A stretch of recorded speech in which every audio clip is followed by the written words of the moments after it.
Fauzania,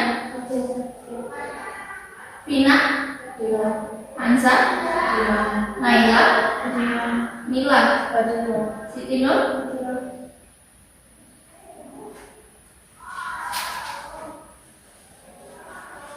Oke, untuk pertemuan pada kali ini materinya adalah teks naratif.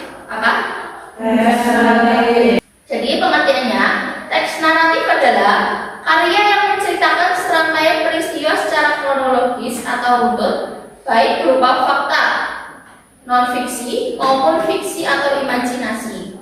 Teks ini bertujuan untuk menghibur pembaca dan menyampaikan pesan moral serta sering kita temukan dalam bentuk cerpen, novel, dongeng, maupun biografi.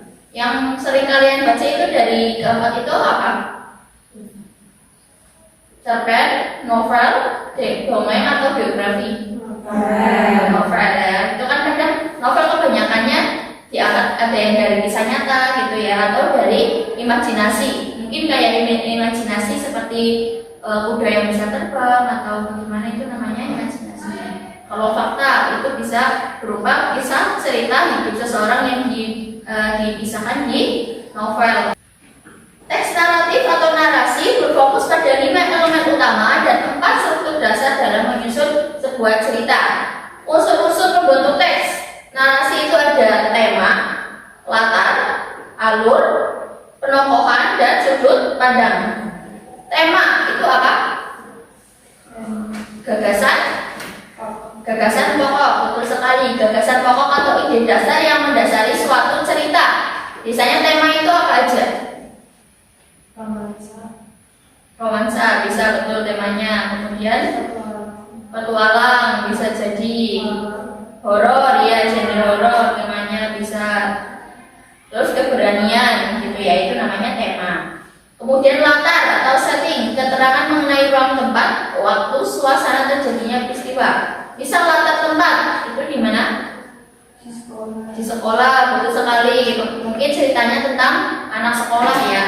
Ada di sekolah, kemudian di lapangan, di kantin. Misal ceritanya pertemuan teman-temannya di kantin, itu namanya latar.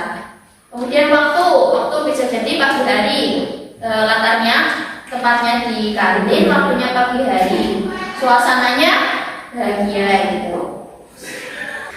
Alur, urutan atau rangkaian kejadian yang saling berhubungan, biasanya berupa alur maju, mundur, atau campuran. Kemudian penokohan, karakter atau sifat dari para pelaku di dalam cerita. Berarti sifat apa aja kalau di dalam cerita? Antagonis, terus protagonis, dan antagonis. Kemudian sudut pandang, cara penulis menyampaikan ceritanya. Itu bisa menggunakan sudut pandang orang pertama aku, atau sudut orang ketiga dia atau mereka. Adapun struktur teks narasi itu ada 4: orientasi, komplikasi, resolusi, dan kode. Orientasi itu bagian awal, berisi pengenalan tokoh, latar tempat, dan situasi awal cerita. Kemudian komplikasi, bagian di mana awal mula masalah atau konflik muncul dan mulai berkembang. Bagian ini tuh bagian awal adanya permasalahan. Misal contohnya di kantin, permasalahannya mungkin bertemu teman yang tidak disukai, kemudian mulai muncul masalah gitu ya, beradu sampai bikin onar gitu. Itu namanya komplikasi. Resolusi itu bagian pemecahan masalah atau titik temu bagaimana konflik diselesaikan. Jadi sudah lagi bertengkar, kemudian tiba-tiba ada teman lain yang menyelesaikan masalahnya. Itu namanya bagian pemecahan masalah atau resolusi. Lalu kode, bagian penutup yang bersifat opsional. Biasanya berisi pesan moral, amanat, atau perubahan nasib tokoh di akhir cerita. Misal dari awal itu nasibnya buruk, terus sedih, terus ya. Nanti pas akhir endingnya bahagia. Ada pertanyaan sampai sini? Ya. Jadi dengan itu, dengan membaca novel atau cerita, kita bisa menyebutkan amanat yang ada di dalam cerita tersebut. Atau kita mulai bikin kelompok, bikin teks narasi ya. Ini ada berapa? Ini pas 55 ya. 55. Kelompok 1, kelompok 2. Jadi kalian tugasnya nanti bikin teks narasi. 1 paragraf saja, jangan banyak-banyak. Nanti kalian membacakan di depan kelas. Oke, jelas tadi petunjuknya. Jadi sekarang kalian mulai kelompok sesuai masing-masing. Mulai berkelompok. Ya, nomor belakang.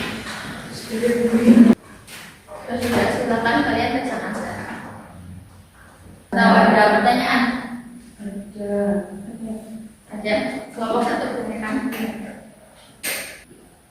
Mengapa penulis memilih anak berusia 12 tahun? Mengapa penulis memilih anak 12 tahun itu? Karena strategi perang zaman dulu itu yang diambil itu anak untuk menjadi kurir daripada orang dewasa.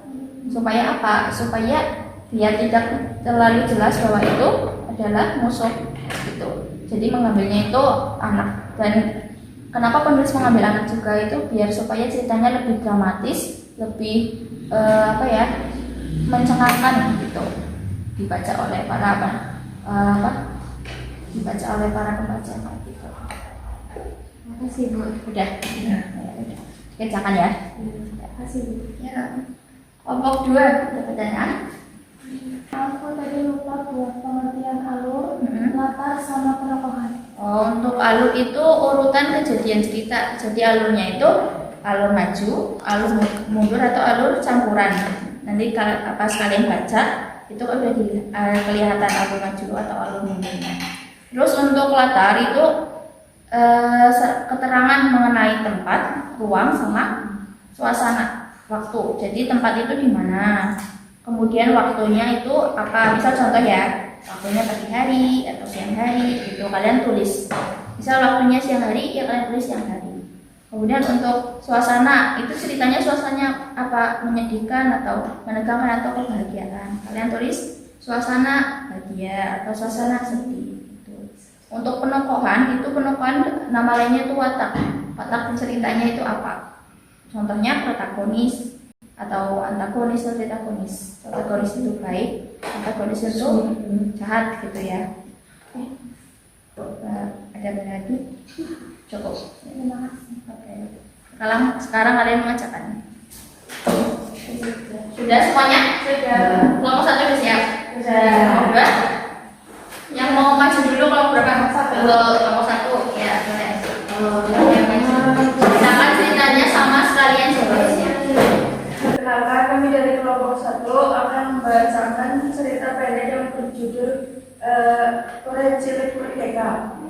Korek Cilik Merdeka. Di dalam kecamuk perang tahun 1945, Bagus yang baru berusia 12 tahun mengikat selembar kertas rahasia di dalam lipatan celananya.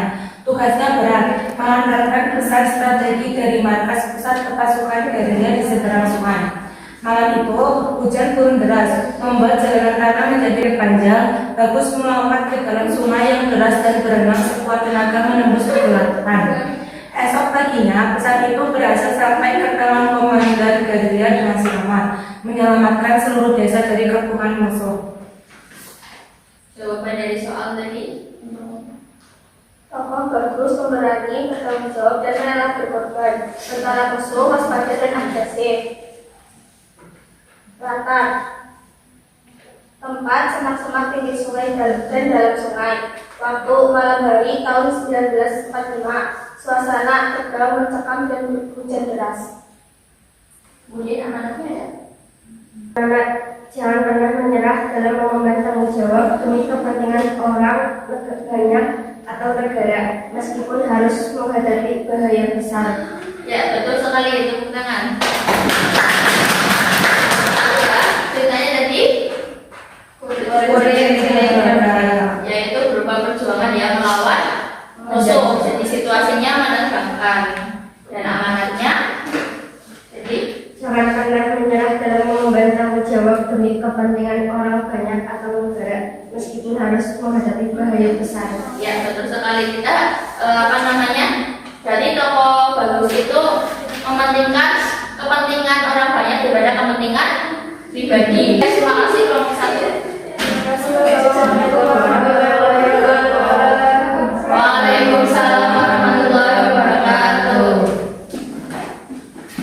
Assalamualaikum warahmatullahi wabarakatuh. Waalaikumsalam warahmatullahi wabarakatuh. Dari kelompok 2 akan membaca cerita yang berjudul Berbagi dalam Langsung Merah. Ia menatap sisa uang di telapak tangannya dengan lesu. Hanya cukup untuk membeli satu porsi nasi untuk kesukaannya. Perutnya sudah berbunyi nyaring sejak jam pelajaran terakhir. Ia menghela napas panjang. Ia membagi 2 nasi untuknya secara adil dan memberikan setengahnya kepada anak tersebut. Tadi dengan kekhawatiran luar biasa yang paling hidup darinya. Oke, terus langsung ke jawabannya. Tokoh Rian baik hati, peduli sesama, kalau saudaraku, anak kecil, sopan dan tahu berterima kasih. Tempat kampung taman kota, waktu siang hari, suasana lesu, lalu berubah menjadi hangat ataupun hari. Ya, dan betul sekali ya. Itu saling berbagi walaupun kita juga mungkin kekurangan gitu ya. Kita harus tetap saling berbagi. Ya, betul sekali kelompok 2. Tepuk tangan untuk kelompok 2. Sekian dari kami. Assalamualaikum warahmatullahi wabarakatuh. Waalaikumsalam warahmatullahi wabarakatuh. Oke, sekarang kalian kembali ke bangkunya masing-masing. Oke, terima kasih tadi atas jawaban kalian ya. Kalian sudah mempresentasikan hasilnya dengan benar. Kalian sudah menyebutkan alur, tokoh, penokohan, sudut pandang. Itu sudah betul sesuai dengan cerita yang ada di dalamnya. Kemudian refleksi hari ini, teks narratif merupakan jenis teks yang menceritakan kisah fiksi. Fiksi itu tidak nyata, imajinasi, tidak nyata, maupun non fiksi. Non fiksi itu nyata atau fakta, sesuai dengan garis waktu. Melalui pemahaman yang baik terhadap struktur orientasi atau perkenalan, komplikasi itu bagian awal masalah, kemudian resolusi pemecahan masalah dan koda penutup, serta unsur-unsur di dalamnya ada tema, alur, latar, dan tokoh. Dengan itu, maka kalian bisa menangkap amanat sesuai cerita dengan benar. Ada pertanyaan sampai ini? Sudah paham? Sudah. Berarti sudah bisa membuat teks naratif, teks narasi sama bagian-bagian di dalamnya yaitu alur, tema, titik. Sudah kalian sudah menyimpulkan dan benar ya. Oke, untuk penutup kita bisa ya berdoa. Berdoa dimulai. Doa selesai. Oke, sekian dari saya. Wassalamualaikum warahmatullahi wabarakatuh. Waalaikumsalam.